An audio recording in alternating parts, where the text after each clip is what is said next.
तुमचा आहे गोविंदा। मुख्यमंत्री एकनाथ शिंदे आज ठाण्यामधल्या विविध गोविंदा पथकांना भेटी देत आहेत, विविध ठिकाणी ते भेटी देत आहेत। त्यांच्याशी संवाद साधलाय आमच्या प्रतिनिधी भाग्यश्री कवठेकर। आपण आहोत संस्कृती दहीहंडीमध्ये आणि आपल्या समोर आहेत मुख्यमंत्री एकनाथ शिंदे। आज ते इथे आलेले आहेत। सर, या सणाकडे आपण कसं बघताय? कारण आपण खूप बघितलंय की संरक्षण आपण सगळ्यांना दिलेलं आहे, बालगोपाळांना विमाचं संरक्षण असेल, इतर अनेक सुविधा दिलेल्या आहेत। कसं बघताय या सणात?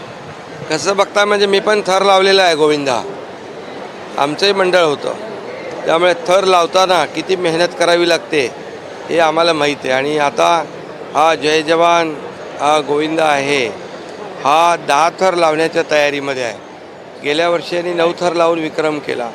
खरं म्हणजे हे एका दिवसाचा खेळ नाही आहे, हा वर्षभर मेहनत करावी लागते, कष्ट घ्यावे लागतात, एक सांघिक भावनेने हा खेळ खेळावा लागतो आणि मनाची एकाग्रता लागते त्याला।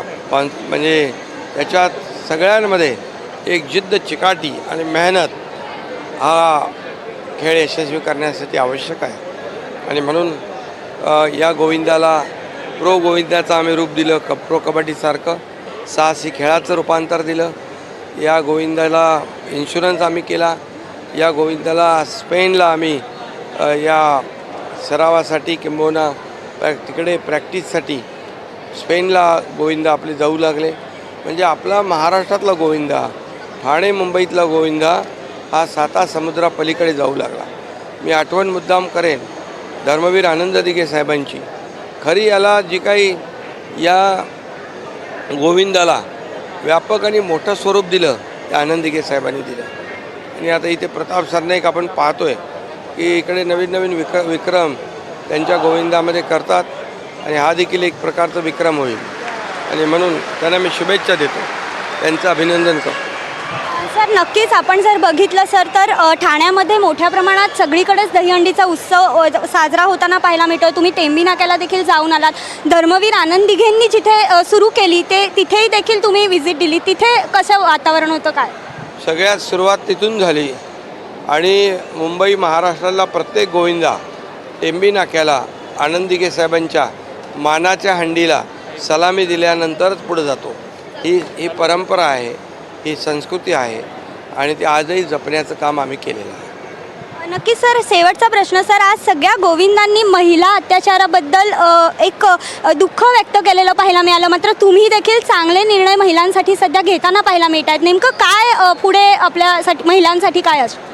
महिलांना मुख्यमंत्री माझी लाडकी बहीण योजना असेल, लेक लाडकी लखपती योजना असेल, 50% ST सवलत असेल, मुलींना मोफत शिक्षण असेल, उच्च शिक्षण हे असेल, हे देत असताना बचत गटाचं सक्षमीकरण असेल, महिला सक्षमीकरण असेल आणि म्हणून आम्ही लाडकी बहीण देत असताना सुरक्षित बहीण पण देणार आहोत।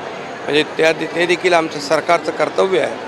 आणि म्हणून या राज्यामध्ये कोणी महिलांशी, तुमच्या बहिणींशी अब्रूशी, विनयभंग किंवा आणखी काही गैरप्रकार करण्याचा प्रयत्न केला तर त्या गुन्हेगारांना कठोर कडक शिक्षा देण्याचं काम सरकार करणार।